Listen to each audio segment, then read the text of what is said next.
नमस्कार, स्वागत है आप सभी का। मैं हूं कृतिका और देश का सबसे भरोसेमंद चैनल डीडी न्यूज पर लेकर हाजिर हूं आपका अपना पसंदीदा शो खबरों का सरपंच न्यूज पंच, जिस कार्यक्रम के जरिए हम आप तक हर रोज पहुंचाते हैं वो तमाम खबरें जिन पर रहती है हम सभी की नजर। और आज जिन 3 प्रमुख खबरों पर रहेगी नजर, सबसे पहले कर लेते हैं उन 3 प्रमुख खबरों का रुख।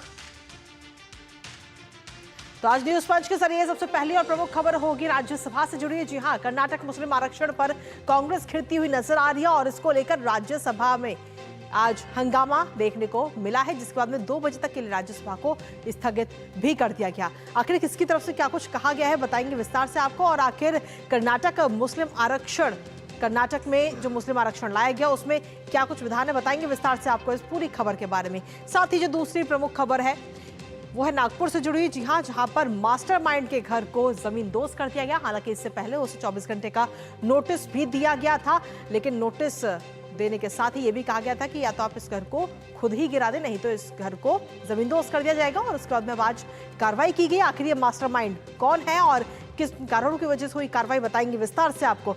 साथ ही तीसरी प्रमुख खबर पड़ोसी देश बांग्लादेश से जुड़ी। जी हां, जहां पर अर्थव्यवस्था बदहाल स्थिति में जाती हुई नजर आ रही है, क्योंकि कपड़ा उद्योग जो है वहां पर उसमें कई सारी फैक्ट्रियां लगातार बंद हो रही हैं। तख्ता पलट के बाद में पिछले 7 महीनों में 140 के करीब फैक्ट्रियां बंद हो चुकी हैं और आगे ईद के बाद और भी बंद होने की संभावनाएं हैं। और इसका अर्थव्यवस्था पर बांग्लादेश के क्या असर पड़ेगा बताएंगे विस्तार से आपको। तो चलिए इन तीनों ही प्रमुख खबरों पर रहेगी हमारी नजर। और सबसे पहले आज संसद की खबर के साथ कर लेते हैं न्यूज पंच की शुरुआत, जहां आपको बता दें कि संसद का बजट सत्र जारी है। आज काफी हंगामा राज्यसभा में देखने को मिला। दरअसल कर्नाटक विधानसभा में मुसलमानों को सरकारी ठेकों में 4% आरक्षण देने के प्रावधान वाले एक विधेयक के पारित होने को लेकर यह हंगामा नजर आया। हंगामे की वजह से उच्च सदन में शून्यकाल और प्रश्नकाल भी नहीं हो पाया और राज्यसभा की बैठक शुरू होने के मात्र 10 मिनट के बाद ही दोपहर 2 बजे तक के लिए स्थगित कर दी गई। केंद्रीय संसदीय और कार्य और अल्पसंख्यक मामलों के मंत्री किरण रिजिजू ने कहा है कि डीके शिव कुमार ने संविधान में बदलाव की बात की, जो कि संवैधानिक प्रावधानों के खिलाफ है। हालांकि उससे पहले भारतीय जनता पार्टी के सांसद संबित पात्रा भी इस पूरे मामले को लेकर हमलावर होते हुए नजर आए और उन्होंने कहा था कि कांग्रेस का असली चेहरा सामने आ गया है। डीके शिव कुमार कोई साधारण नेता नहीं है, वो गांधी परिवार और राहुल गांधी के करीबी हैं।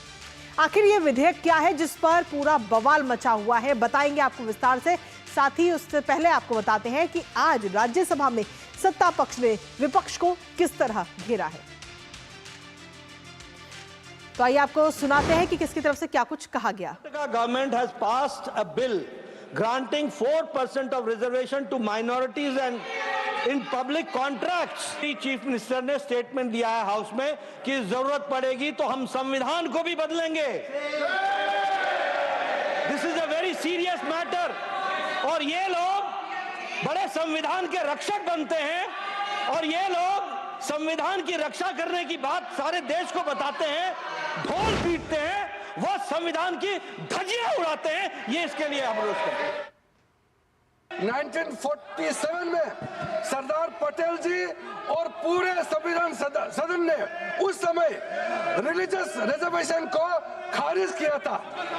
भारत के संविधान में धर्म के नाम से कोई रिजर्वेशन नहीं हो सकता है।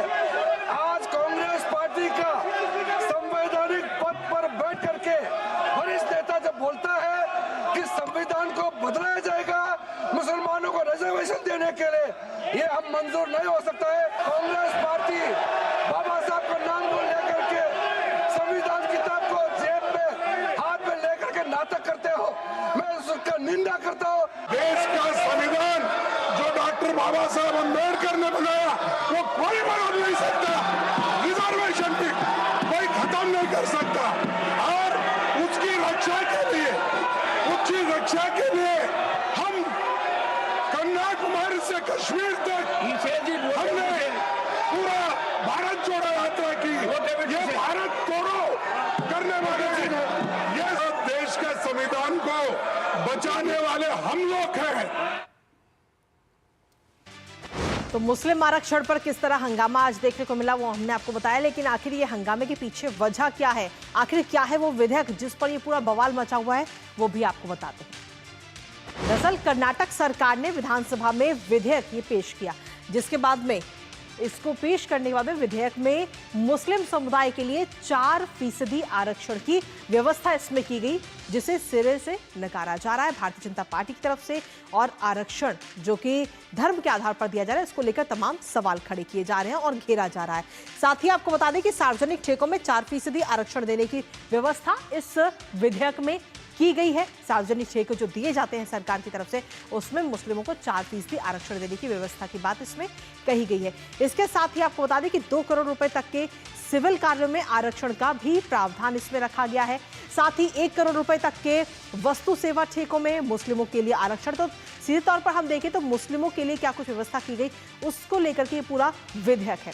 और इसके साथ ही इस विधेयक का सीधे तौर पर हम उद्देश्य की अगर बात करें तो इस विधेयक का उद्देश्य है पिछड़े वर्गों में बेरोजगारी को कम करना, सरकारी निर्माण परियोजनाओं में भी भागीदारी को प्रोत्साहित करना। लेकिन कहीं ना कहीं भारतीय जनता पार्टी इस पूरे मामले को लेकर लगातार हमलावर होती हुई नजर आ रही है। इससे पहले संबित पात्रा भी हमलावर होते हुए नजर आए और अब आज इस विधेयक का सीधे तौर पर हम देखें तो असर राज्यसभा में भी नजर आया और राज्यसभा में भी ये पूरा मामला आज गूंजा है और काफी हंगामा देखने को मिला है। हमारे साथ हमारे सहयोगी शैलेंद्र इस वक्त जुड़ रहे हैं, सीधा उन्हीं का रुख करते हैं। शैलेंद्र, आज काफी हंगामा राज्यसभा में देखने को मिला है। कर्नाटक में जिस तरीके से मुस्लिमों को आरक्षण देने की बात कही गई, उसको लेकर तमाम सवाल खड़े किए जा रहे हैं भारतीय जनता पार्टी की तरफ से। ये देखिए कृतिका, सिर्फ बात नहीं की गई है, एक बिल लाया गया है, उसमें मुसलमानों को ठेकों में 4% जो रिजर्वेशन है वो पारित किया गया है जी। अब बीजेपी का सवाल ये है कि धार्मिक आधार पर इस तरह का आरक्षण क्यों देना चाहिए जो संविधान सम्मत नहीं है। लेकिन आज जो ये संसद में हंगामा हुआ, इसके पीछे डीके शिव कुमार जो कर्नाटक में उप मुख्यमंत्री हैं और कांग्रेस के एक प्रमुख नेता है, राहुल गांधी के करीबी हैं, उन्होंने एक बयान देते हुए कहा कि जब भी सत्ता में केंद्र में कांग्रेस पार्टी आएगी या मौका मिलेगा तो संविधान में बदलाव करके धार्मिक आधार पर आरक्षण देने की व्यवस्था की जाएगी, यानी मुसलमानों को आरक्षण दिया जाएगा। तो ये इस पर बीजेपी की आपत्ति है। बीजेपी का कहना है कि आप कैसे बाबा साहब के बनाए संविधान में बदलाव की बात इस तरह करते हैं जब धार्मिक आधार पर आरक्षण की बात बाबा साहब ने सिरे से खारिज की थी। संविधान में जब इस पर चर्चा हुई थी तब इस पर खारिज कर दिया गया था, और आप ये किस तरह से बात कर सकते हैं संवैधानिक पद पर रहते हुए। तो अब बीजेपी का कहना है कि राहुल गांधी को, गांधी परिवार को और कांग्रेस पार्टी को इस्तीफा लेना चाहिए या बर्खास्त कर देना चाहिए उप मुख्यमंत्री के पद से डीके शिव कुमार को, और सफाई देनी चाहिए कि क्या उन्हें ये धार्मिक आधार पर आरक्षण स्वीकार है। सदन में यह बात उन्हें बतानी चाहिए। तो इसको लेकर आज हमने देखा कि नेता सदन राज्यसभा जेपी नड्डा ने मुद्दे को उठाया और बाद में संसदीय कार्य मंत्री ने भी लोकसभा में कहा, और उसको लेकर एक गतिरोध देखने को मिला। समाजवादी पार्टी की तरफ से कुछ एक और मुद्दा था लोकसभा में, उसकी वजह से थोड़ा हंगामा हुआ, तो इसलिए आज सदन में टकराव देखने को मिला और कार्रवाई नहीं चल पाई। अब बीजेपी कह रही है कि ये पहली बार नहीं है जी जब मुस्लिम तुष्टीकरण की पराकाष्ठा कांग्रेस ने दिखाई है। शाहबानो प्रकरण में हो या इससे पहले कांग्रेस की कुछ सरकारें रही हो राज्यों की जी, या फिर अब जब मुस्लिम को आरक्षण देने का प्रयास किया गया है और एक बिल पारित किया गया। इसके साथ ही शैलेंद्र, अगर हम देखें तो इससे पहले संबित पात्रा भी इस पूरे मामले को उठाते हुए प्रेस कॉन्फ्रेंस कर चुके हैं और उस दौरान उन्होंने कहा था कि कांग्रेस जो है तुष्टीकरण की राजनीति कर रही है। ये बात संबित पात्रा की तरफ से कही गई। देखिए, बीजेपी अब यही नहीं कह रही कि तुष्टीकरण की राजनीति की गई है। बीजेपी कह रही कि ये देश तोड़ने की राजनीति है। धर्म के आधार पर बंटवारा हुआ था 1947 में, और तब नेहरू जी मान गए थे कि चूंकि उन्हें प्रधानमंत्री बनना था देश का, और अब इस तरह के धार्मिक आधार पर आरक्षण की बात करके दरअसल क्या कांग्रेस पार्टी उस सोच को फिर जिंदा करना चाहती है, इसके लिए बर्खास्तगी की मांग कर रही है कि डीके शिव कुमार को उनके पद से हटाएं, नहीं तो यह माना जाएगा कि कांग्रेस की सहमति है। और सदन के अंदर उनके जो नेता है मल्लिकार्जुन खड़गे, वो बताएं कि उन्हें क्या स्वीकार है जो कुछ कर्नाटक में हो रहा है, या फिर कर्नाटक के डीके शिव कुमार ने जो कर्नाटक के उप मुख्यमंत्री हैं उन्होंने जो बयान दिया उस पर उनकी क्या राय है। इसीलिए बीजेपी इतने जोर शोर से इस मामले को उठा रही है। इसके साथ ही शैलेंद्र, कांग्रेस की तरफ से किस तरीके से सफाई इस पूरे मामले पर अभी दी जा रही है? देखिए, कांग्रेस कह रही है कि इस मामले को बीजेपी जरूरत से ज्यादा तूल दे रही है और उसको एक बहाना मिला हुआ है कि वो कांग्रेस को सवालों के घेरे में खड़ा कर पाए, या फिर संसद ना चले, उसमें कोई रुचि नहीं है सत्ता पक्ष की, जबकि एक रिजर्वेशन जो है वो ठेकों में दिया गया है। और डीके शिव कुमार ने भी अपनी तरह से एक सफाई दी है कि उनका कहने का मतलब ये नहीं था कि संविधान बदला जाए, लेकिन हम जानते हैं कि तीर निकला है बयानों के तौर पर, और वो तीर निकला है उससे पहले आपने एक बिल पारित किया है कर्नाटक विधानसभा में जो मुस्लिमों के आरक्षण को प्रावधान वाला बिल है। तो निश्चित तौर पर कांग्रेस पार्टी पर सवाल उठेंगे, क्योंकि यही कांग्रेस पार्टी है जिसके मुखिया ने यूपीए सरकार के समय में स्वर्गीय मनमोहन सिंह ने का ये बयान बड़ा चर्चित हुआ था कि देश के संसाधनों पर हक सबसे पहले मुसलमानों का है। उससे पहले कांग्रेस की अगुवाई वाले कुछ सरकारें वो मुस्लिम आरक्षण का प्रयास कर चुकी हैं, जो कोर्ट ने जिसको खारिज किया था। तो कांग्रेस पार्टी पर सवाल उठेंगे। और कांग्रेस के जो शीर्ष नेता हैं वो राहुल गांधी, वो सामने आकर क्यों नहीं बोलते हैं, या मल्लिकार्जुन खड़गे, कि जो डीके शिव कुमार ने कहा वो गलत है, कांग्रेस उसको स्वीकार नहीं करती। लेकिन ऐसा कांग्रेस नहीं कर रही है, बजाय इसके वो सत्ता पक्ष पर ये निशाना साध रही है कि वो दरअसल बहाना खोज रहे हैं संसद में हंगामे का। चलिए, फिलहाल बहुत बहुत शुक्रिया शैलेंद्र, तमाम जानकारी हमारे साथ साझा करने के लिए। राज्यसभा की इस कार्रवाई पर अपनी नजर